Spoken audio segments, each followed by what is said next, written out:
All right, so it's that time of year again. And you know the question that always pops up, right? The one that gets a little confusing for a lot of us? It's all about our faith, our friends, and, well, how we're supposed to interact with everyone. So today, we're going to untangle that whole thing. So here it is, the big question. Is it okay for us as Christians to wish our non-Christian friends and neighbors a happy holiday, during their holidays? It's definitely a sensitive topic, for sure. So let's really dive into it with some care and try to get some clarity. Okay, here's how we're going to break this down. First, we'll look at the big difference between just a friendly greeting and an actual act of faith. Then, we'll dig into why this can be a real sign of Christian strength and the powerful message it sends. We'll even cover how to do it smartly. And finally, we're going to zoom out and look at the big picture, what it means to have a faith that's about expansion, not isolation. So let's get into it. And look, the goal here is not to pile on more rules. Not at all.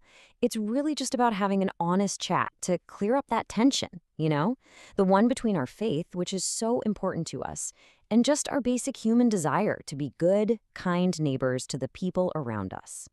All right, so this is the core of it, really. When you wish someone happy holidays, what are you actually doing? Is it just a nice social thing to do, or are you making some big theological statement? Let's really break that apart. Okay, think about it like this for a second. Let's say you're in med school and your friend just got into a great engineering program. You say, hey, congratulations, you're going to be an awesome engineer. Does saying that suddenly make you an engineer? No, of course not. You're just happy for them. You're sharing in their joy. And honestly, it's pretty much the same idea here. And this is where we can really see the difference. On one hand, you've got a greeting. That's just a message of love, of kindness, a simple social courtesy. You're just acknowledging their happiness. But sharing faith, well, that's something else entirely. That's when you're actually participating in their religious rituals or saying you agree with theological beliefs that aren't your own. They're just two totally different things. So, really, the main takeaway here is pretty powerful. When you wish your neighbor happy holidays, you're not signing up for their religion. You're signing a document of love and just plain old good neighborliness. It's about connection, not conversion. And this actually brings us to a really interesting shift in perspective. Instead of asking, is this okay to do? Let's flip the script. Let's ask, why is greeting others actually an act of confident Christian faith? Well, there are actually 3 huge reasons for this, and they come straight from our own teachings. We're meant to be the light of the world. We're supposed to be peacemakers, and we're called to have a deep confidence in our faith. Let's dig into each of those. First up, being the light of the world. I mean, what's a light for? It's not for itself, right? It shines for everyone. It pushes back the darkness. So if we just build walls around ourselves and only talk to people who think and believe exactly like we do, how are we being a light? It's like we're just hiding it away. Next, there's this call to be peacemakers. Romans 12:18 puts it so simply. As far as it depends on you, live at peace with everyone. And you have to ask, what's a more basic, fundamental first step to peace than just a simple, kind greeting? It's literally the first brick you can lay to build a bridge. And the third one is a big one: confidence. A faith that's genuinely strong isn't fragile. It's not something that's going to crumble because of a happy holidays post on Facebook. Come on, real strength is found in our ability to embrace everyone, to be open and welcoming, without being afraid. When we decide to offer these greetings, it's not just a message for our neighbors.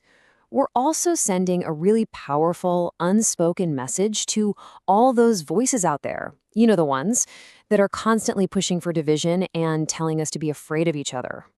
So what's that message we're sending? It's this: we are strong in our love, not fearful of others.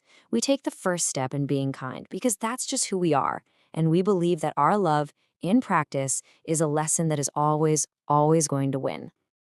And this quote just says it all, doesn't it? We extend greetings because it's part of our character, not just because it's their holiday. It's about who we've chosen to be. Okay, so we've talked a lot about the why. Now let's get super practical. Let's talk about the how. How do you actually do this in a way that feels good, that's gracious, and that doesn't compromise your own beliefs? how can you do it with a totally clear conscience? It's actually a really simple two-step guide. First, just stick to the warm, social stuff. Wishes of peace, health, happiness, and family time. Things nobody can argue with. Second, just maybe steer clear of the purely religious formulas that might clash with your own faith. It's that easy. And here's the great news. Language is so rich and flexible. The Arabic language, for example, is just full of beautiful, neutral words you can use. So it's not hard at all to find the right words to share some kindness without feeling like you've crossed a line. Okay, so let's tie all of this together and zoom out to the big picture. What is the Christian mission really all about? Are we here to build a fortress and hide inside? Or are we here to build bridges? Because how you answer that question pretty much shapes this whole conversation. And the answer is clear. Christianity is about expansion, not isolation. It's about love and grace and goodness spreading outwards, not pulling back and closing the doors on the rest of the world. And if you need an example, look no further than Christ himself. He was always sitting with people who were considered outsiders, with sinners. He wasn't scared of what people would think or that he'd be associated with them. Nope. He was busy influencing them with his incredible love. So maybe the goal should be this: to be the kind of person who makes other people say, wow, Christians are so lucky to have a religion that's so full of love. Imagine that. That's what we should be aiming for. So I'll just leave you with this final thought to chew on. The world already has more than enough division, right? So what's just one small way you can be a light that shines for everyone this holiday season? Something to think about. Thanks so much for joining me for this.